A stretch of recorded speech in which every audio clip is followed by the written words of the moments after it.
Olá, espero que todos vocês estejam bem.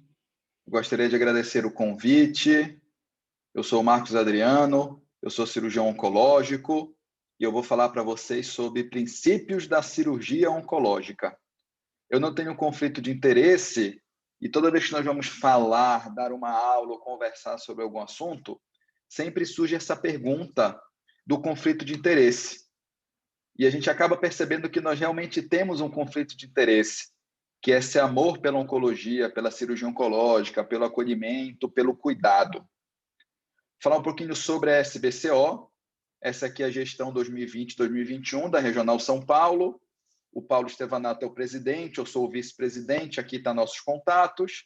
E falar para vocês um pouquinho sobre a missão da SBCO. A SBCO, ela visa agregar profissionais envolvidos no tratamento oncológico, promovendo educação médica continuada, com intercâmbio de conhecimentos. Para quê? Para a prevenção, detecção precoce e o melhor tratamento possível aos pacientes com câncer, fortalecendo e representando a cirurgia oncológica brasileira.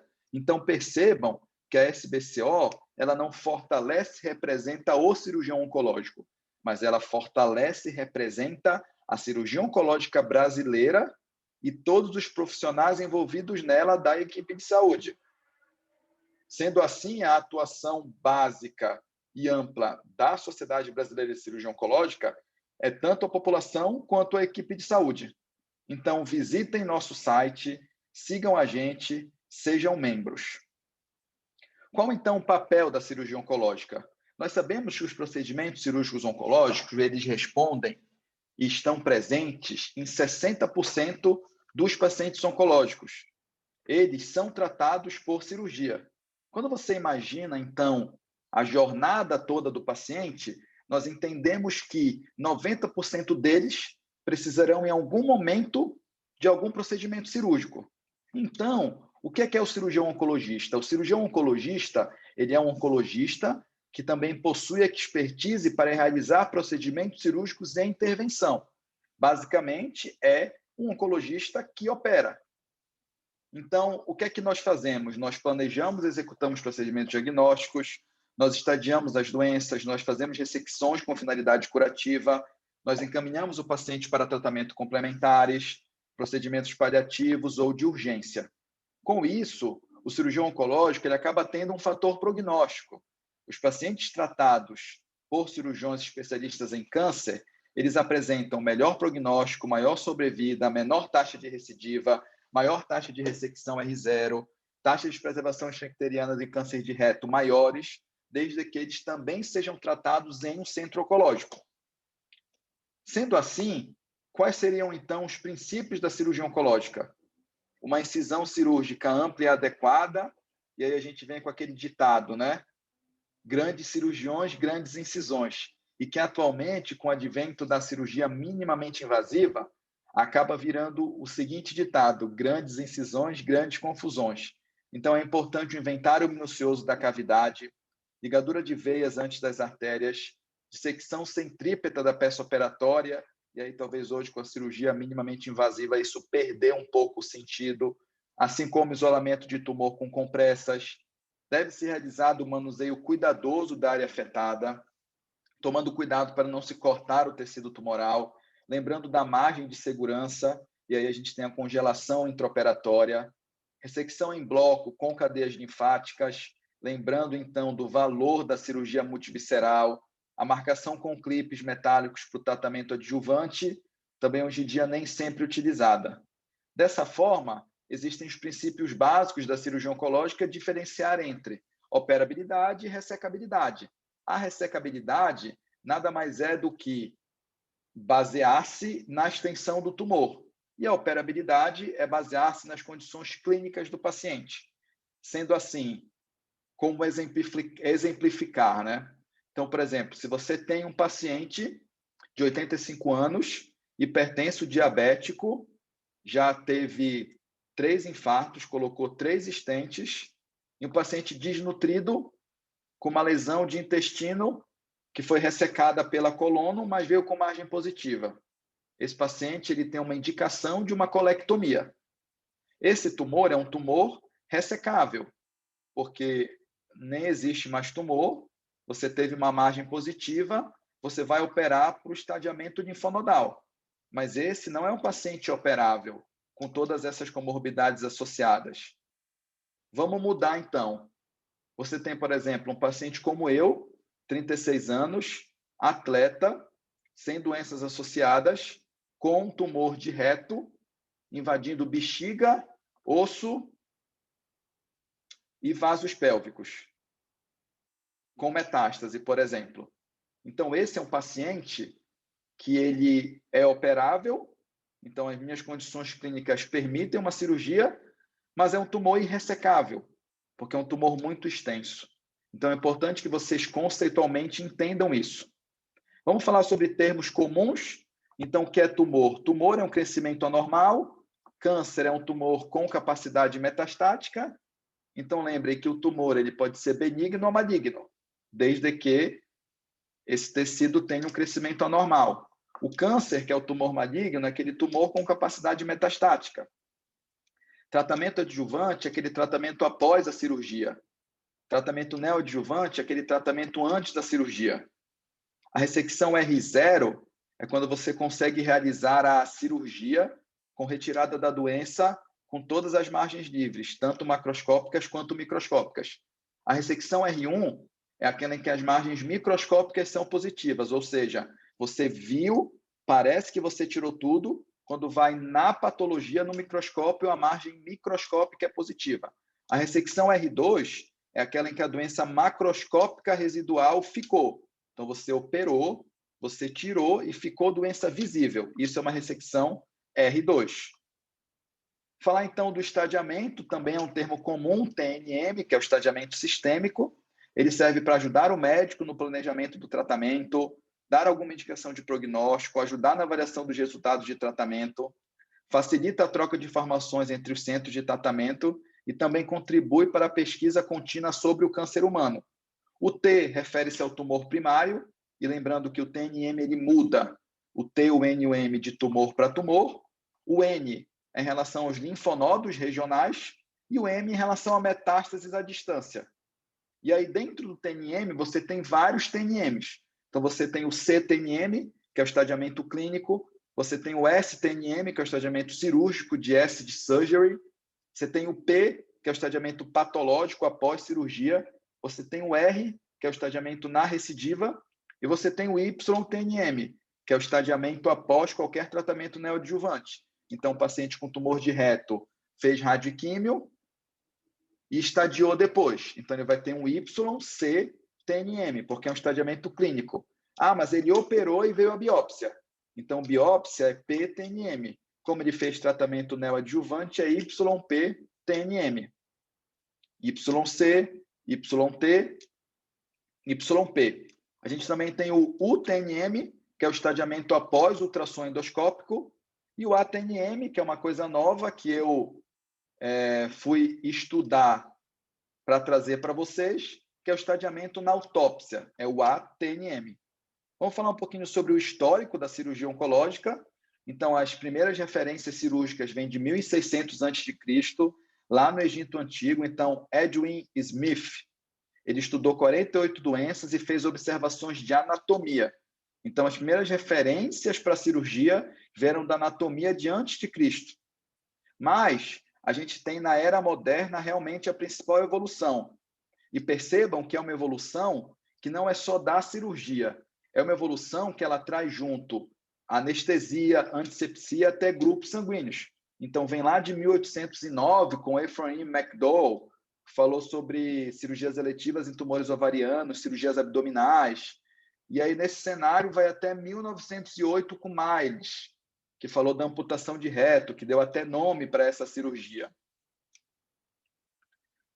E o mais importante disso tudo foi Halsted, em 1883, onde ele fez a mastectomia, uma não, diversas, e ele não acreditava na disseminação hematogênica do tumor. Ele acreditava que ressecando a doença é que a gente conseguia chegar na cura. E Halsted foi a base da cirurgia oncológica por quase um século. E são as cirurgias halstedianas, onde eram grandes incisões, grandes ressecções, e isso que causava a cura. Porém, quase 100 anos depois, Veronese, mais modernamente, trouxe outra ideia.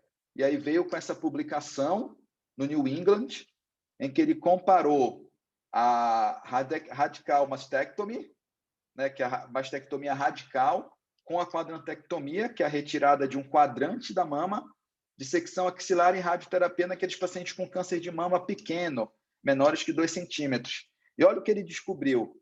Ele comparou uma cirurgia totalmente mutilante com uma cirurgia menor, mais um tratamento complementar, e os resultados foram muito semelhantes em relação à sobrevida livre de doença e sobrevida global.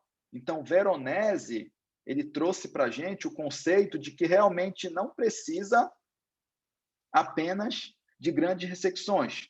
Você pode fazer cirurgias menos mutilantes, com tratamentos complementares e o mesmo benefício oncológico. E aí, quando você está nos dias atuais com diagnóstico precoce, você tem hoje cirurgia laparoscópica, cirurgia robótica. E não dá para falar de atualmente sem falar de protocolos de recuperação acelerada, que é o que se fala hoje em cuidados perioperatórios. E aí tem um projeto Acerto no Brasil, esse é nos Estados Unidos, o europeu, que é o Eras Society, é o que a gente faz na nossa instituição, na Prevent Senior. O câncer tem diversas vias de disseminação, e aqui é a disseminação linfática. Então, você tem um tumor de pele, né, que é um SEC, que deu metástase nos linfonodos.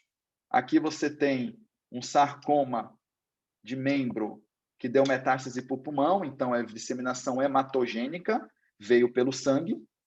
Você tem a disseminação por contiguidade e continuidade. Então, continuidade é quando um órgão ele continua no outro.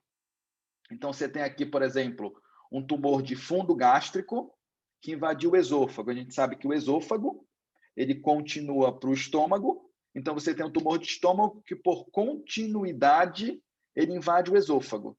E aqui à direita de vocês têm a disseminação por contiguidade. Então, aqui, por exemplo, é um tumor de reto. O tumor de reto continua com quem? Ele continua com canal anal e com sigmoide. Mas quando ele dissemina por contiguidade, são por órgãos que estão contíguos. Então, aqui, imagina ele invadindo vagina, ovário e útero.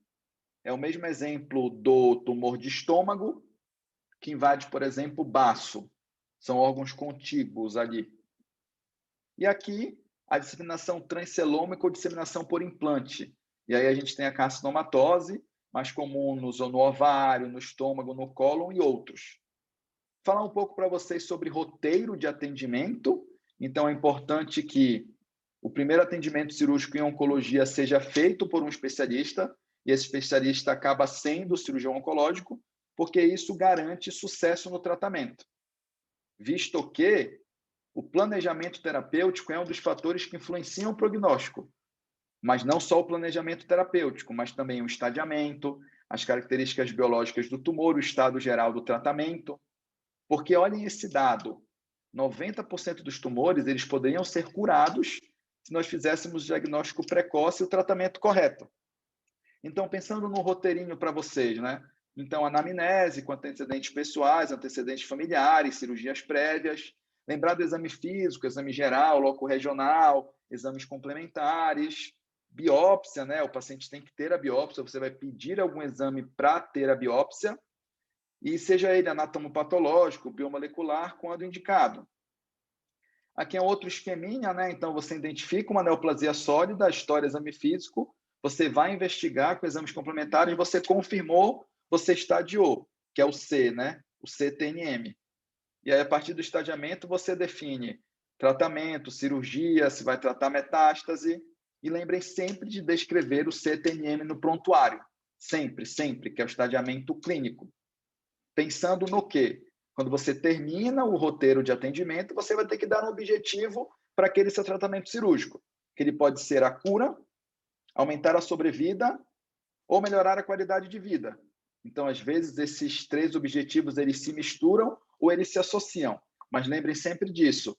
Qualquer intervenção que você propor para o paciente, você tem que objetivar ou a cura, ou aumentar a sobrevida, ou melhorar a qualidade de vida. Porque para ter a biópsia existem os tipos de biópsia, e vamos definir, né? Percebam que essa é uma aula bem conceitual. Biópsia é uma amostra tecidual para o diagnóstico histopatológico, que ele vai te dar diversas informações, como tipo de neoplasia, grau, estágio, serve para o planejamento terapêutico, realizado antes ou durante o tratamento definitivo. Existem várias formas de realizar essa biópsia. Essa biópsia ela pode ser incisional, excisional, com agulha fina, grossa, via endoscópica ou outras. A punção aspirativa por agulha fina geralmente é feito com uma agulha ou seringa, onde retiram as células tumorais. Você faz a imunocitoquímica, não requer incisão cirúrgica. Algumas desvantagens é que não consegue remover tecido suficiente. Às vezes pode ser muito invasivo, você pode guiar por imagem e tem uma taxa de falso negativos. E aqui é um exemplo para vocês, um PAF de mama, uma punção aspirativa por agulha fina de mama. A por agulha grossa acaba sendo uma agulha maior, sem seringa, onde você retira fragmentos de tecido.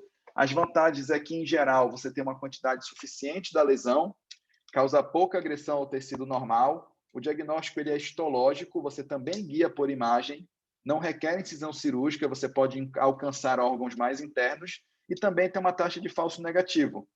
Aqui é um exemplo de uma biópsia por agulha grossa do pâncreas.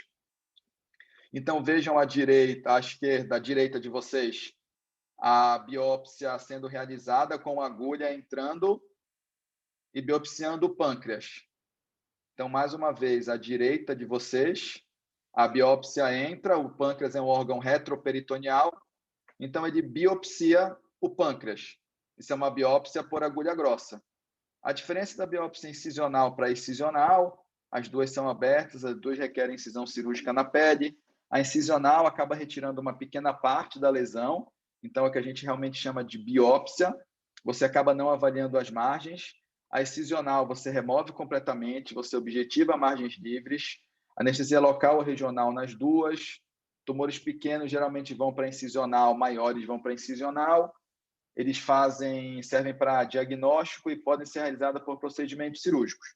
A excisional acaba sendo nos tumores de pele, os pólipos coloretais, o estômago ou nódulos da mama. Esse aqui é o exemplo esquemático, né?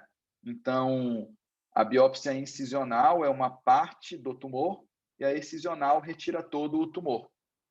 Procedimentos endoscópicos também fornecem biópsias para a gente, geralmente biópsias incisionais. Você retira, biopsia a lesão. Mas existe a endoscopia terapêutica, que são para tratamento com grandes biópsias excisionais. Então, faringoscopia, laringoscopia, endoscopia, enteroscopia, colonoscopia. As vantagens de visualizar diretamente a lesão, pode ser para diagnóstico só, pode ser para tratamento. Em geral, não requer incisão cirúrgica e nem sempre anestesia geral. Falando sobre a cirurgia diagnóstica, e a cirurgia com objetivo diagnóstico pode ser laparoscópica ou cirurgia aberta. Geralmente, o laparoscópico é a primeira opção, porque tem uma incisão na pele menor, tem menor agressão cirúrgica, recupera mais rápido. A cirurgia aberta acaba sendo a última opção, porque tem uma maior agressão cirúrgica, a incisão na pele é maior, demora um pouco mais para recuperar. E dentro disso vem o estadiamento cirúrgico. Lembra do TNM? Então, nós temos um TNM cirúrgico. E aí é o STNM, lembrar de surgery. E sempre descrever em prontuário. Deve ser realizado toda vez que você abre ou faz uma laparoscopia no paciente, tanto com objetivo de tratamento definitivo, quanto programação de tratamento. Porque nós também temos, além da cirurgia diagnóstica, a cirurgia profilática, que ela visa remover de lesões ou órgãos que têm risco de malignização. Então, você pode fazer cirurgias para ressecar órgãos ou retirar lesões, por exemplo, que nem sempre são por cirurgia. Por isso que aqui está entre aspas, né? Então, você tem, por exemplo, mama com gene mutado, o cólon, a tireoide. Tem lesões pré-malignas que também são ressecadas, né? Então, leucoplasia, pólipo de cólon, queratose actínica. E aqui um pequeno exemplo da condição clínica que o paciente tem, a neoplasia associada e a cirurgia proposta. Então, alguns pacientes, por exemplo, com esôfago de Barrett, eles podem realizar a esofagectomia dependendo do tipo de esôfago. Então, existe também a cirurgia profilática. E a cirurgia curativa. E a grande questão é alinhar expectativas. A cirurgia é curativa, mas eu consigo garantir a cura da doença oncológica? Não.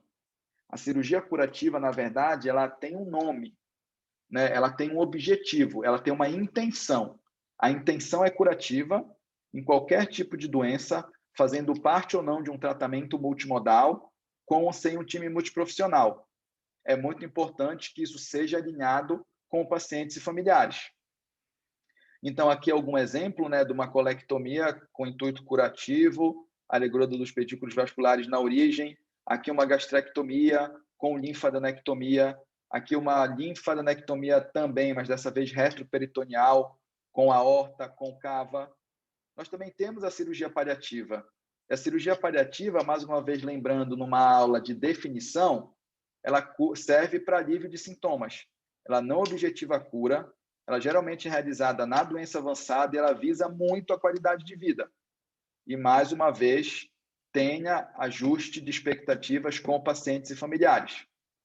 Então, a cirurgia paliativa, ela alivia a dor, ela resolve quadros de obstrutivos e de sangramento, diminui a população de células neoplásicas, atua na hormônio dependência, tem finalidade higiênica. E nem sempre a cirurgia paliativa ela é de urgência. Por quê? A mesma cirurgia de urgência, turma, ela pode ser curativa.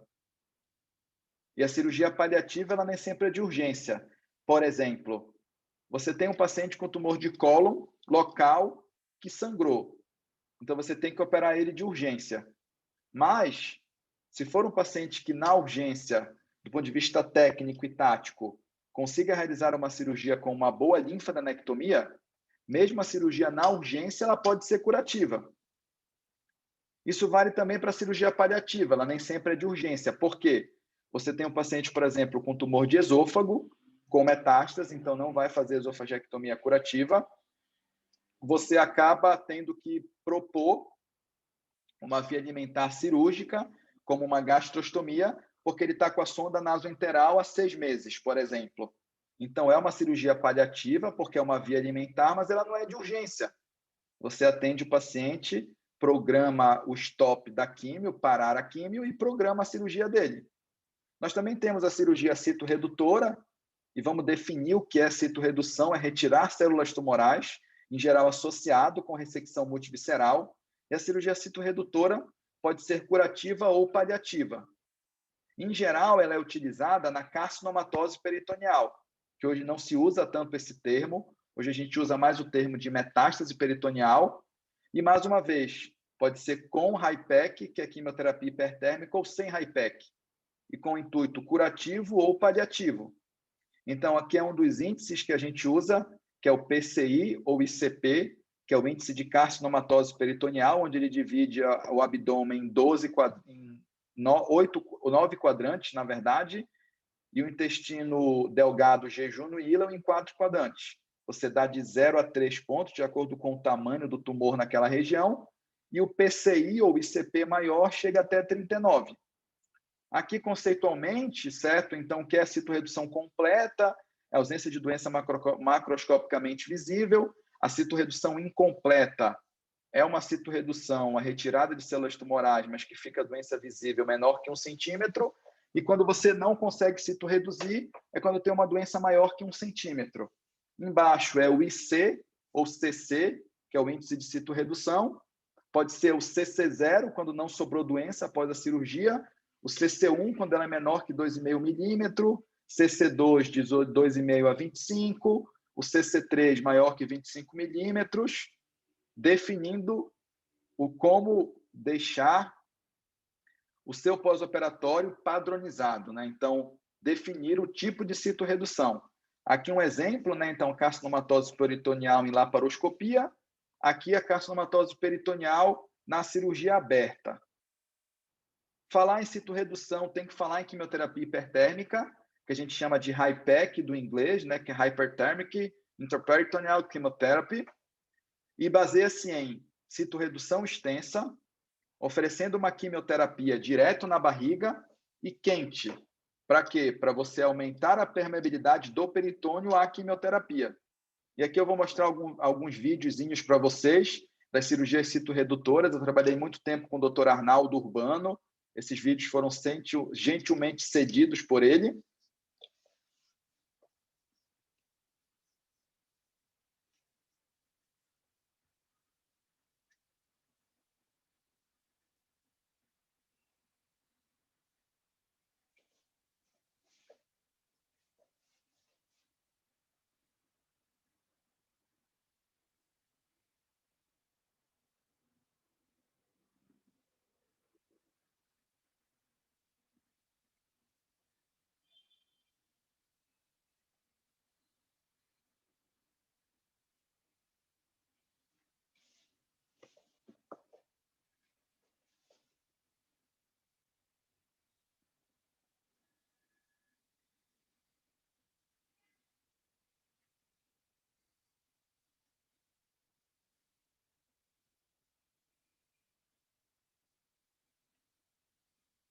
E aqui, aquilo que eu mostrei para vocês foi a citorredução, e aqui é o aparelho de quimioterapia hipertérmica, onde você coloca quimioterápico no abdômen depois de fazer a citorredução e tira por um lado. Aqui tem um videozinho para vocês também.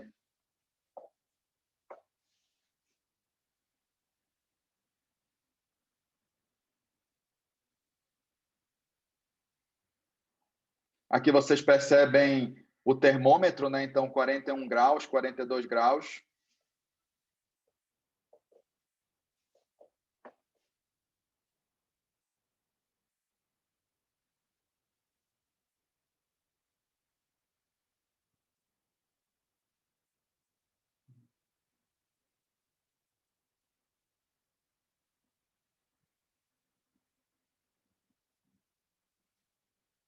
Aqui é o quimioterápico, essa é a máquina de perfusão.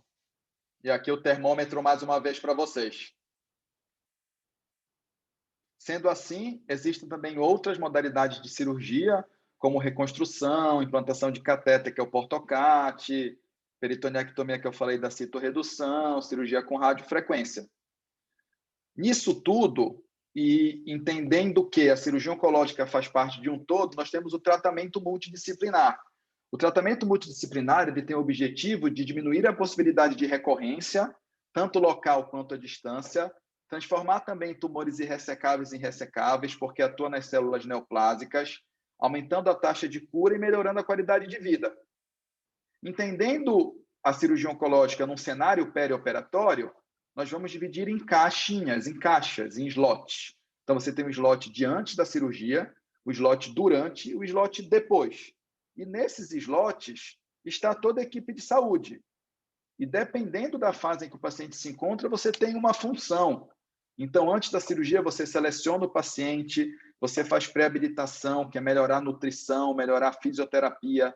Você pode oferecer um tratamento neoadjuvante durante a internação, durante a cirurgia, protocolos de recuperação acelerada, deshospitalização, após a cirurgia, monitoramento pós-alta, reabilitação, tratamento adjuvante. E aqui são os pilares da equipe médica multidisciplinar. Então, tem a cirurgia oncológica, oncologia clínica, radio-oncologia, cuidados paliativos. E hoje, com o envelhecimento da população, a gente também tem a oncogeriatria como um dos pilares. Pensando na seleção do paciente, lembrar da sarcopenia, cuidados nutricionais, os pacientes frágeis, cognição, clínico, cardiológico.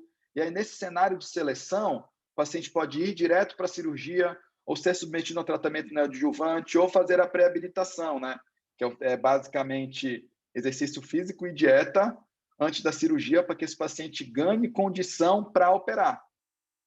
Intra-hospitalar, protocolos de recuperação acelerada envolvendo toda a equipe de saúde, e toda a equipe de saúde tem a sua função para que o paciente recupere melhor.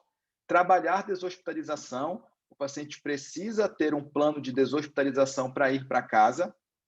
E após a alta, monitorar esse doente, reabilitar esse doente e, quem sabe, oferecer um tratamento complementar. Então, ligue programado para o seu paciente em dias específicos para saber como ele está. Acolham esse paciente do ponto de vista passivo, deixem telemedicina, telefone, WhatsApp com ele, exercícios em cartilha para fazer em casa, dê orientação nutricional, cuide dos pacientes estomizados que têm colostomia, ofereça retorno com a equipe e o tratamento complementar com quimio rádio. Sendo assim, para finalizar, quais os valores do cirurgião oncológico? Essa publicação da Annals of Surgical Oncology traz para a gente que o cirurgião oncologista ele deve ser tecnicamente proficiente em arte, ciência e nos princípios dos procedimentos cirúrgicos. Ele deve estar habilitado para realizar procedimentos cirúrgicos quando indicados, num cenário de segurança. Por quê? Porque deve ter um alto valor de cuidado com excelente qualidade de resultados. E aqui, para mim, é a melhor definição, essa publicação do Journal of Surgical Oncology, da Sociedade Brasileira de Cirurgia Oncológica, que conclui como principal característica do cirurgião oncológico a habilidade de oferecer tratamentos holísticos, ou seja, entender o paciente na sua totalidade. Isso deve ser baseado num alto nível de evidência, amor, compaixão, para que a gente consiga direcionar tratamentos, mas também entender todas as aflições que chegam com o diagnóstico oncológico. Então, é importante que o cirurgião oncológico oriente, ele passe segurança, ele acolha, e aí dentro desse cenário, ter cartilhas definidas para que o paciente receba a informação por você em forma de cartilhas. Aqui é antes da pandemia, então façam reuniões de pacientes, juntem os pacientes num serviço onde toda a equipe de saúde fala com eles, vejam a felicidade. Hoje ela é feita em formato virtual, inclusive nós apresentamos isso em 2019 no Congresso Acerto. Então vejam, nós fazíamos um questionário antes da palestra e depois, com as mesmas perguntas. Então vejam que quase 95% dos pacientes tinham uma ou mais dúvidas.